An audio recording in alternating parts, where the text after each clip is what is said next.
তরমুজ বলে মধু, কেমনটা লাগে? এই তরমুজ নিয়ে আর ট্রলের যন্ত্রণা আর ফেসবুকে ঢোকা যায় না।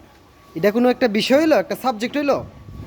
কিভাবে বকা দিলে যে তোদের ভাল লাগবো, তোদের আত্মা শান্তি পাইবো আমি জানি না।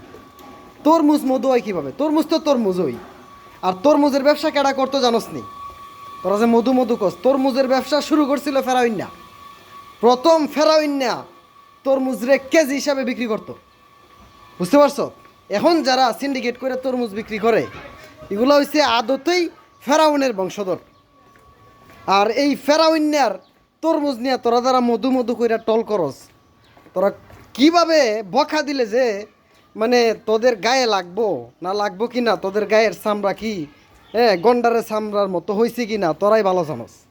এটা একটা বিষয় হলো সারা মুসলিম জাহানে, যেখানে ফিলিস্তিন আমার ভাই বোনেরা কষ্ট করতেছে এই রমজান মাসে, সন্ত্রাসী ইসরায়েলরা তাদের উপরে যেভাবে আক্রমণ করতেছে, এদিকে কারো কোনো কোনো খবর নাই।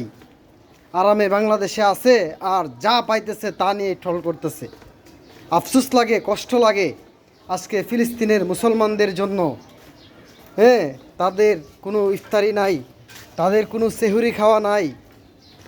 তাদের কি একটা কষ্টের মধ্যে যে আছে, কিন্তু বিশ্বের বড় বড় মুসলিম কান্ট্রিরা আজকে তাদেরকে নিয়ে কোনো প্রতিবাদ করে না। তাদেরকে নিয়ে কোনো কথা বলতেছে না, কোনো নিষেধাজ্ঞা দিচ্ছে না ইসরায়েলের উপরে। কোন সময় যে এই মানে আল্লাহর গজব পড়ে বলা যায় না, বলা যায় না। কিয়ামত হয়তো বা আর বেশি দেরি নাই।